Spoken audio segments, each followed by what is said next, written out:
یہاں پہ بتایا جا رہا ہے کہ الینا بے ترتیب طور پر موبائل فون کا نمونہ لیتی ہے اور اس نتیجے پہ پہنچتی ہے کہ ان کی رفتار اور ان کی قیمت کے درمیان ایک مثبت تعلق ہے۔ ریگریشن کا تجزیہ نیچے دیا ہوا ہے اور ہم سے کہا جا رہا ہے کہ فرض کریں کہ استنتاجات یعنی انفرنسز کے لیے ساری شرائط پوری ہو رہی ہیں۔ آگے ہمیں بتایا جا رہا ہے کہ الینا مندرجہ ذیل مفروضات کو ایک دوسرے کے خلاف پرکھنا چاہتی ہے۔ یہاں پر نل مفروضہ یہ ہے کہ بیٹا یعنی آبادی کی ریگریشن لائن کی اصل ڈھلان 0 کے برابر ہے، اور متبادل مفروضہ یہ ہے کہ آبادی کی ریگریشن لکیر کی اصل ڈھلان 0 سے زیادہ ہے۔ تو متبادل مفروضہ یہی چیز دکھا رہا ہے کہ ان دونوں کے درمیان ایک مثبت لینئر تعلق ہے۔ اچھا، آگے کہا جا رہا ہے کہ اگر اہمیت کی سطح یعنی سگنیفیکنس لیول 0.01 کے برابر ہوتی ہے تو کیا ہمارے پاس پختہ ثبوت ہے کہ ان دونوں متغیر کا یعنی ویریبلز کا آپس میں مثبت لینئر تعلق ہے؟ تو بھائی اس سوال کا جواب معلوم کرنے کے لیے سب سے پہلے تو ہمیں ٹیسٹ اسٹیٹسٹکس یعنی ہمیں وہ اعداد و شمار معلوم کرنا ہوگا جس کی مدد سے ہم ان مفروضات کو پرکھ سکیں، اور اس کے بعد پھر ہم اس اعداد و شمار سے منسلک پی قدر معلوم کریں گے۔ اگر پی قدر ہماری اہمیت کی سطح سے کم آتی ہے تو اس کا مطلب یہ ہے کہ ہمارا نل مفروضہ غلط ہے، ہم اس کو ٹھکرا دیں گے اور یوں پھر ہمارا متبادل مفروضہ درست ثابت ہو جائے گا۔ اور اگر پی قدر اس اہمیت کی سطح سے زیادہ آتی ہے تو پھر ہم اپنے نل مفروضے کو مان لیں گے اور متبادل مفروضے کو ٹھکرا دیں گے۔ تو چلیں کام شروع کرتے ہیں۔ تو سب سے پہلے اپنی ریگریشن لکیر کو ظاہری طور پر دیکھ لیتے ہیں۔ یہ ہے ایکس جو کہ رفتار کو دکھا رہا ہے، اور یہ ایکسس ہے وائی جو کہ دکھا رہا ہے موبائل فون کی قیمت کو۔ اب یہاں پہ الینا جتنے بھی نمونے لیتی ہے ان کے نقطے موجود ہوں گے، اور پھر کمپیوٹر میں ان نقطوں کو ڈال کر الینا کو کوئی ریگریشن لکیر مل رہی ہوگی، اور یہ ریگریشن لکیر کم سے کم فرق کا اسکوائر دکھا رہی ہوگی ان نقطوں اور لکیر کے نقطوں کے بیچ میں۔ اچھا، اس کی ایکویژن کچھ یوں ہوگی کہ وائی کے سر پر ٹوپی ہوگی، یہ دکھا رہا ہے کہ یہ ریگریشن لکیر کی ایکویژن ہے، اور پھر یہاں پر اے ہوگا یعنی وائی انٹرسیپٹ جو کہ یہ قدر ہوگی، جمع بی ایکس، اور بی دکھا رہا ہوگا ڈھلان کو۔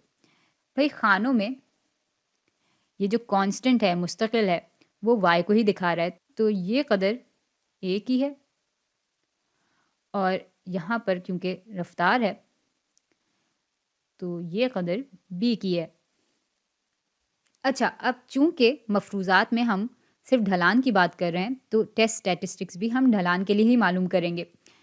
تو ٹیسٹ اسٹیٹسٹکس برابر ہو جاتا ہے ہمارے نمونے سے جو ڈھلان آئی ہے وہ مائنس نل مفروضے میں جو ڈھلان دی ہوئی ہے وہ بٹا نمونے کے معیاری انحراف کے۔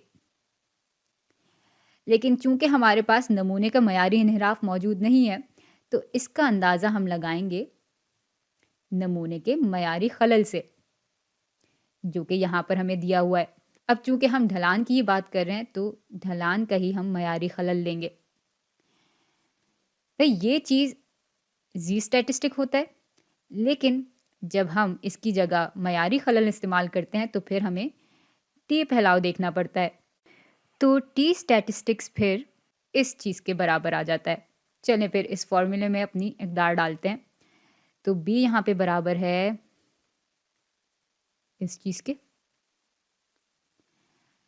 6.08، 4 میں سے ہم مائنس کریں گے 0 کو اور اس کو تقسیم کر دیں گے 2.029 سے۔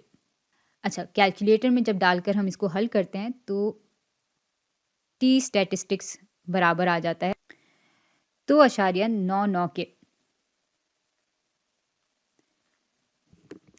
اب اس پوری چیز کا حساب میں نے آپ کو لگا کر دکھا تو دیا، لیکن ہم سیدھے اس ٹیبل میں سے ٹی قدر یہاں سے لے سکتے تھے۔ آپ دیکھ سکتے ہیں کہ یہ دونوں بالکل ایک برابر آئی ہیں۔ اچھا، آپ یہ سوچ رہے ہوں گے کہ یہ بات میں نے پہلے کیوں نہیں بتائی۔ بھائی یہ بات میں نے پہلے اس لیے نہیں بتائی کیونکہ یہاں سے اگر ہم ٹی کی قدر لے رہے ہوتے تو آپ کہتے کہ بھائی پی قدر پھر یہ ہے، لیکن ایسا نہیں ہے، اس کا پھیلاؤ بنا لیتے ہیں. تو مثال کے طور پہ یہ ہے ہمارا ٹی پھیلاؤ. اچھا، اور ٹی کی قدر ہماری 2.99 تھی. ہم معلوم کرنا چاہ رہے ہیں پی قدر، یعنی اس بات کا امکان کہ ہماری ٹی قدر یا تو 2.99 کے برابر ہو یا اس سے زیادہ ہو. تو یوں ہم اصل میں صرف اس بات کا امکان معلوم کرنا چاہ رہے ہیں، یہ حصہ ہم معلوم کرنا چاہ رہے ہیں. لیکن یہ جو ہمیں پی قدر دی ہوئی ہے وہ ہمیں ٹو ٹیل ٹی پھیلاؤ کے لیے دی ہوئی ہے، یعنی یہاں پر اس کی دونوں دم کی طرف جو امکانات ہیں ان کو جمع کر کے ہمیں یہ قدر دی ہوئی ہے. اب چونکہ یہ ایک ہم آہنگ پھیلاؤ ہے تو جتنا امکان اس چیز کا ہوگا اتنا ہی امکان اس چیز کا ہوگا. یہاں پر -2.99 ہے، اور یوں پھر ہم اس امکان کو اگر دو ایک جیسے حصوں میں تقسیم کر دیں تو ہمیں اس حصے کا امکان معلوم ہو جائے گا. بھائی 0.004 کو جب دو ایک جیسے حصوں میں ہم تقسیم کریں گے تو ہمارے پاس یہاں پر 0.002 آ جائے گا، اور یہاں پہ بھی ہمارے پاس 0.002 آ جائے گا. فی الحال اس حصے سے ہمیں دلچسپی نہیں ہے، بس ہمیں اس حصے سے دلچسپی ہے. تو یہ جو پی قدر ہے، پی قدر وہ برابر آ گئی ہے 0.002 کے. اچھا، اب 0.002 چونکہ 0.01 سے کم ہے،